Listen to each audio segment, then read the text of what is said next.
Let's be real, the phrase track your expenses sounds about as fun as doing your taxes on a Friday night.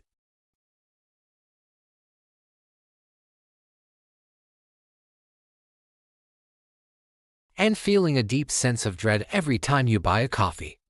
Because you know you'll have to log it later. It feels like a punishment. And because it feels like a punishment, most of us don't do it, or we start with fiery determination only to burn out after a week. But what if I told you that you've been thinking about expense tracking all wrong? The goal of tracking your expenses isn't to create a perfect, minute-by-minute ledger of your life. The goal is simply to gain clarity. It's about turning on the lights in a dark room so you can stop tripping over the furniture. You don't need to know the exact position of every dust particle. You just need to see the big pieces: the couch, the table, the chair, to navigate effectively. Tracking your expenses is the exact same thing. Today, I'm going to show you several incredibly simple, almost effortless ways to track your spending without the overwhelm.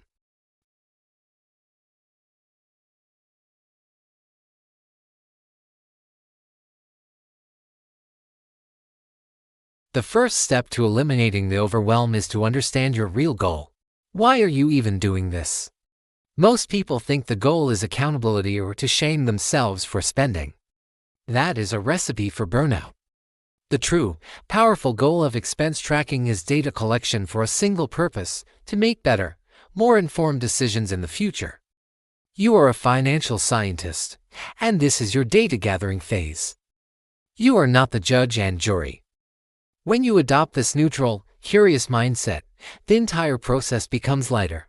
There is no such thing as a bad expense during the tracking phase. There are only data points. That $50 dinner out is not a failure.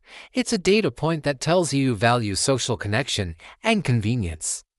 That impulsive online purchase is a data point that tells you about your triggers. By removing the judgment, you remove the emotional resistance that makes you want to avoid looking at your spending altogether. So, before you do anything else, make this your mantra: I am gathering data, not passing judgment. Now, let's get into the practical methods, starting with the one I recommend for almost everyone because it requires the least amount of daily effort: automation. In the 21st century, there is almost no reason to manually log every single transaction unless you really want to. Your bank and credit card companies are already tracking every single penny you spend through them. Your job is simply to harness that data. This is where budgeting apps come in. Apps like Mint, Empower, or You Need a Budget can connect securely to your bank and credit card accounts. Once connected, they automatically import your transactions, usually within a day. Your only job is to open the app once a week or so and quickly categorize the transactions. The app does all the heavy lifting of capturing the data. It knows you spent $28 at Target, $15 at Starbucks, and $80 at the gas station. All you have to do is tell it that Target is household goods, Starbucks is dining out, and the gas station is auto and transport. After a few weeks, the app will even start to categorize things for you automatically.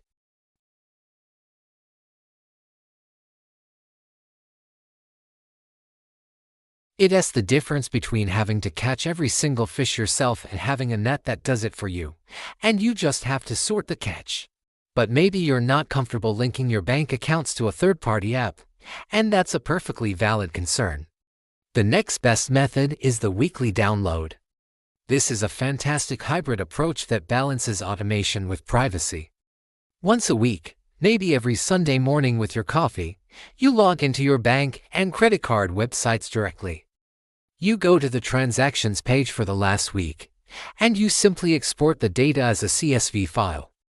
Then, you open that file in Google Sheets or Excel. You'll see a list of every transaction, with the date, merchant, and amount. You add one column to this sheet, category.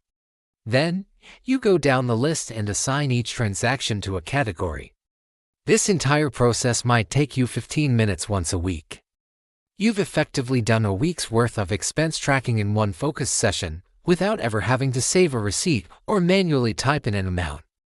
You're leveraging the data your bank already has, but you're maintaining full control and privacy.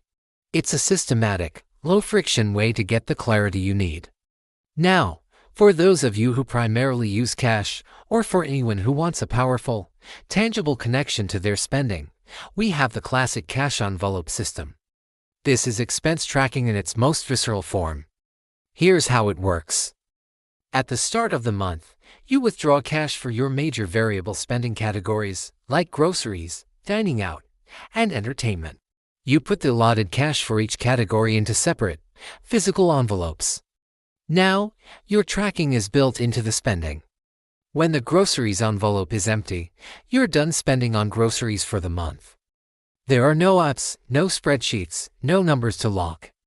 The tracking is happening automatically in real time, right in your hands.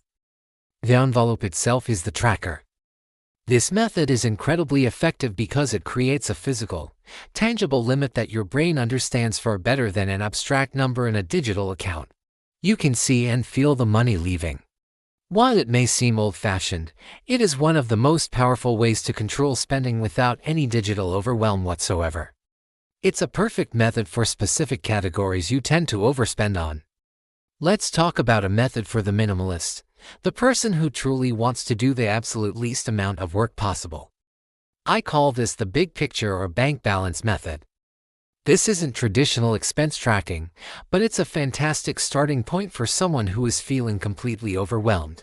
For 1 month, your only tracking task is this: check your bank account balance every single morning. That's it. Don't categorize anything. Don't log individual transactions. Just observe the number. Notice how it changes. Pay attention to how you feel when you see it go down after a big shopping trip or up after you get paid. This simple habit does 2 things. First, it builds the muscle of facing your finances daily, which reduces anxiety. Second, it gives you a macro-level view of your cash flow.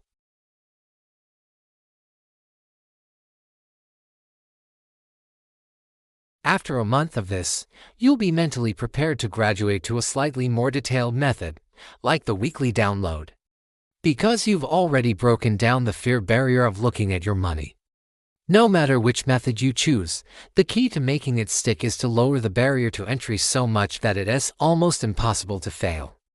If you decide to use an app, put the icon on your phone's home screen.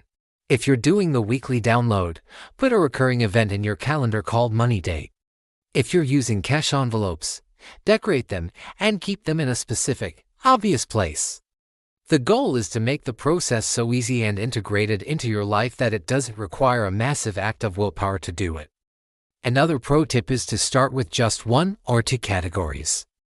If the thought of tracking everything is paralyzing, then don't. Just track your dining out spending for 2 weeks. Or just track your online shopping. Get a win in a small area. See how the data helps you make 1 or 2 better decisions. That small success will give you the motivation to expand your tracking to other areas later.